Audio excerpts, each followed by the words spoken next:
Hey everybody, Sean here, and I hope you're doing well. The Church of God restoration is what we're looking at today, so let's jump right in. And special thanks to David for sharing this information with us. The Church of God was founded in the 1980s by a man named Daniel Wilburn Lane, who died in September of 2011.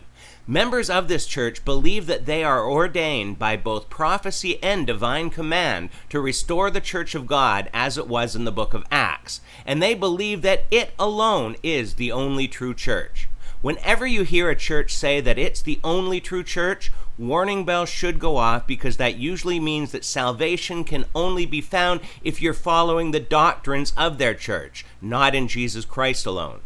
We see this with Mormons, with Jehovah's Witnesses, and many others.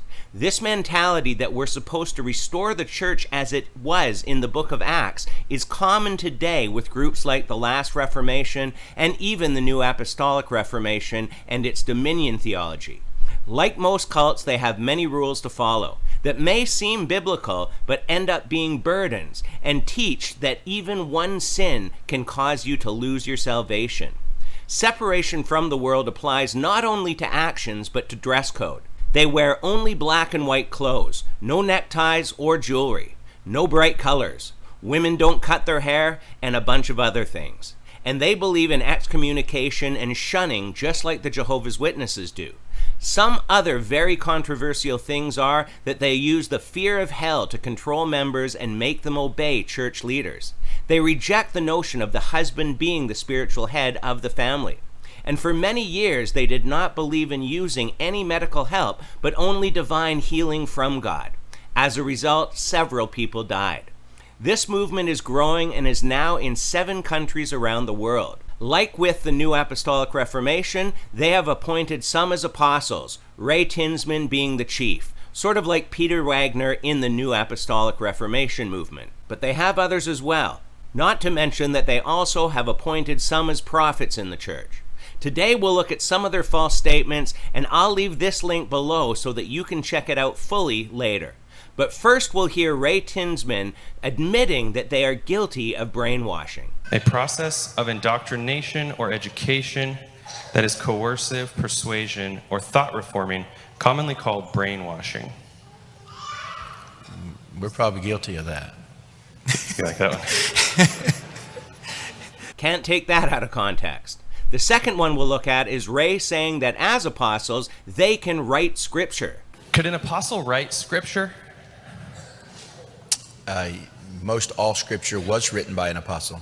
Could one of you write scripture? Yes, sir. Do you have any plans to? I'm asking this on behalf of the congregation this time. Are there any plans to? Has that been discussed? To write scripture? No, sir. No. Can I ask why not, or that just hasn't come up? Why we're not planning to write scripture? Right. I mean, if you could, why wouldn't you? I don't know. No, the canon is closed, period. The next one is Ray saying that they can take away someone's salvation. It's an interesting one. Do you have the ability to take away someone's salvation? So that's a doctrinal question again, and I think in short, yes. Wrong again, and the utter blasphemy of saying that is scary. Now, we've heard the term Mariolatry being used in the Catholic Church, but these people commit Rayolatry and put him on a pedestal by saying that Ray Tinsman is greater than the apostles of the Bible. Stop thinking of Paul the Apostle as greater than Brother Ray. Stop it. You're wrong when you think like that. You're wrong. You're wrong about that. I love Paul the Apostle, and God willing, he'll be one of the first people I talk to when I get to heaven. Oh, I love Paul. I love how he writes. I love how he gets a little smart aleck sometimes. I love how he gets sharp when he needs to. But brother, I'm telling you something, and some of y'all don't get this tonight. There's someone in this room whose ministry is greater, whose ultimate understanding is greater, whose prophetic significance is greater. than James, John, Peter, and yes, Paul the apostle. Pure idolatry and disgraceful. I mean, there's so much more on this page you can look at, but we'll look at just one last clip where John says that if you believe and follow the words of Apostle Ray Tinsman, who, by the way, said he can take away your salvation, then you are directly connected to God. You are directly following God.